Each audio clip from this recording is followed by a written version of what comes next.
Hey, Urban Explorers, welcome back to the Urbanist Lens. It's your boy Drew back with the insightful Andrea. Always a pleasure. How you doing today? I'm doing well.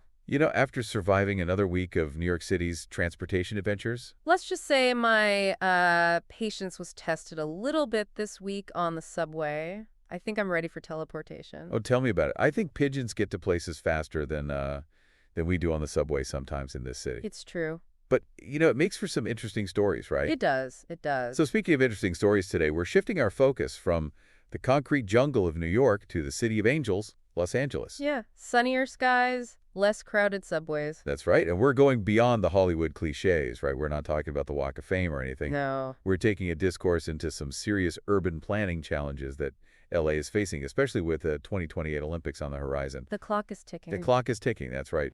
And they've got a lot on their plate. They have this ambitious goal of adding 456,000 new homes by 2030, with 40% being affordable. Whoa. 456,000 new homes by 2030. It's ambitious. That's a big number. That is a huge number.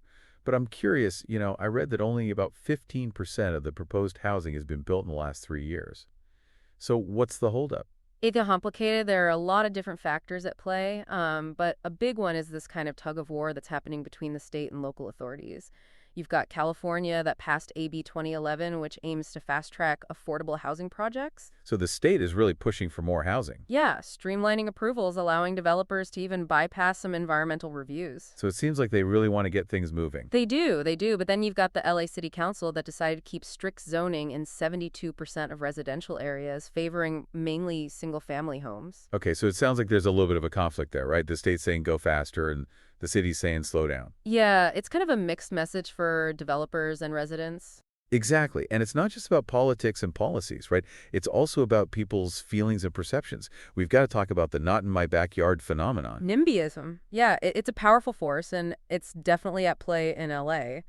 There are a lot of concerns that our residents worry about things like increased traffic strain on public services, even just the character of their neighborhood changing. Yeah, I can understand that, people get attached to their neighborhoods and change can be a little scary, right? Oh, absolutely. Sometimes I wonder if it comes down to just a fear of the unknown. That's a big part of it, I think. But change is also inevitable, right? Especially in a city as dynamic as LA. For sure. I mean, cities are constantly evolving. They have to, right? So while this debate about housing continues to play out, LA is also making significant investments in its public transit system.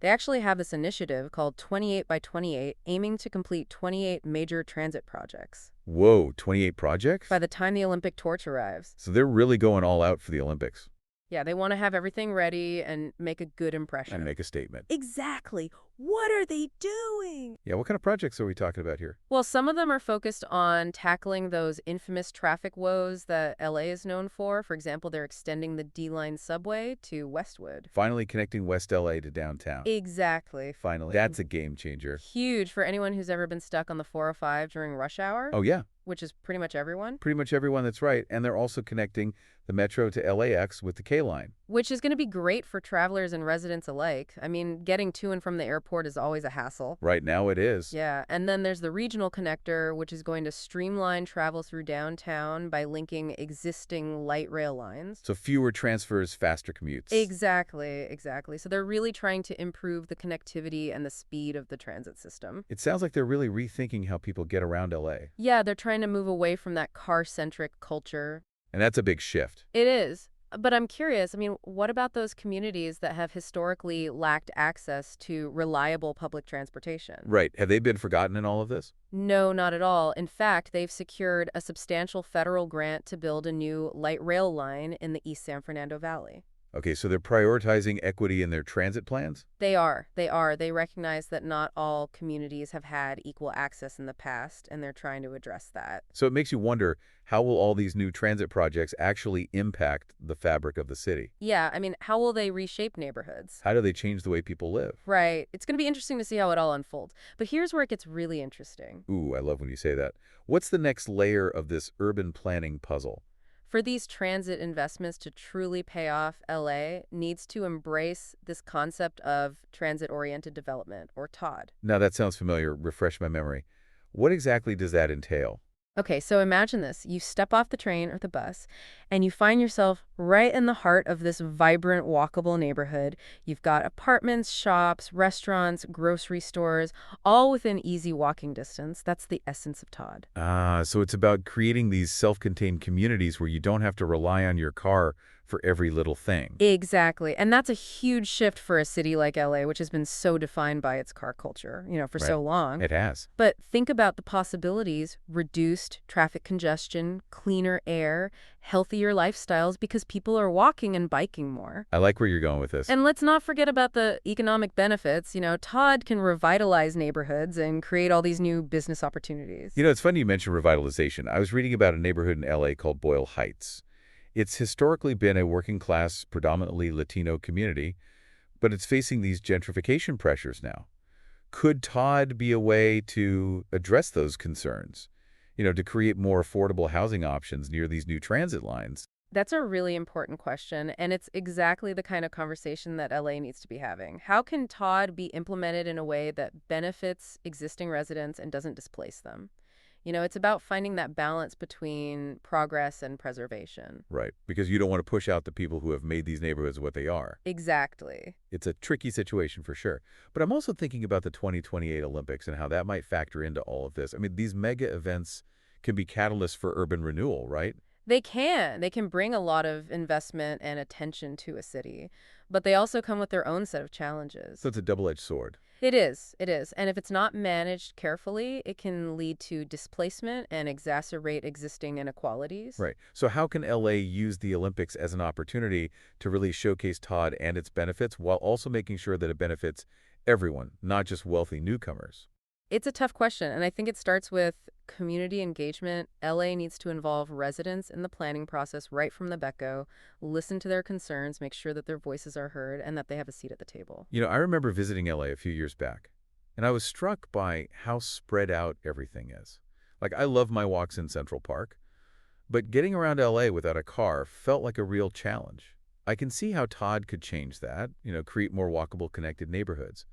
But I also wonder, how do you convince people who are so used to driving everywhere to embrace this new way of life? It's a cultural shift, for sure, but I think it's about highlighting the benefits, making it clear that Todd isn't just about fancy new buildings and transit lines. It's about creating a better quality of life for everyone. Right. And maybe it's also about appealing to people's sense of community. I mean, who wouldn't want to live in a neighborhood where you can walk to the park, grab a coffee with a friend, hop on a train to get to work without having to stress about traffic? Exactly. And let's not forget about the environmental benefits. Less car dependence means cleaner air, lower greenhouse gas emissions, a healthier planet. You're painting a pretty compelling picture here, but I'm also thinking about the flip side. Are there any potential downsides to Todd that LA needs to be aware of? I mean, I'm all for these walkable utopias, Right. but, I'm also a bit of a realist. Sure. We've got to acknowledge that there could be challenges too, right? Absolutely. One of the biggest concerns with Todd is the potential for displacement. Right. If you're increasing density around transit hubs, that often leads to higher property values, Yeah. which can push out longtime It's residents. that gentrification dilemma that we were talking about earlier, It's right? exactly. It's a tough balancing act. It is. You want to create these desirable, amenity-rich neighborhoods, Right. but you don't want to price out the people who have called those neighborhoods home for generations. Right. And I think part of the solution is to really bake affordability into the very fabric of Todd. What do you mean by that? So things like prioritizing affordable housing units in new developments, Okay. implementing rent control measures, providing resources and support to help existing residents stay in their communities. So it's not just about building transit and housing. No, It's about making sure that those benefits are shared equitably. exactly. Equity has to be front and center. Right. And it's not just about affordability either. It's also about accessibility. Hmm. Making sure that public transit is truly accessible for everyone. Right. People with disabilities, seniors, families with young children. It's about creating a city that works for everyone. Yes. As we're talking about all this, I can't help but think about the legacy of the 2028 Olympics. I mean, everyone remembers the Bird's Nest Stadium from the Beijing Olympics, right? It's iconic. It's a landmark. Yeah. But wouldn't it be amazing if LA's legacy wasn't just a bunch of shiny new stadiums, Right. but a truly transformed city? A mall? A city that's more livable, more sustainable, more equitable. I love that vision. I think it's definitely possible. It's ambitious, but But it's going to require bold leadership commitment to long-term planning and a willingness to really challenge the status quo. it's going to require a shift in mindset, right? It will. Moving away from that car-centric mentality and embracing a more holistic view of urban living, For sure. And it's going to require the active participation of residents, too. This can't just be a top-down approach. right? LA needs to engage its communities, listen to their concerns, and work together to create that shared vision for the future. So as LA gears up for the world stage in 2028, the question is, will it be a city transformed, or will it largely cling to its car-centric past? The stakes are high. Only time will tell. Only time will tell, that's right. But one thing's for sure. What's that?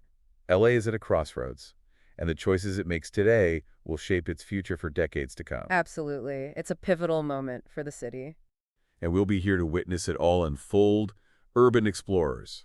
Join us next time on the Urbanist Lens as we continue to explore the ever-evolving landscape of cities. And in the meantime, hit us up on social media and let us know your thoughts on LA's urban evolution. What are your hopes and dreams for the City of Angels?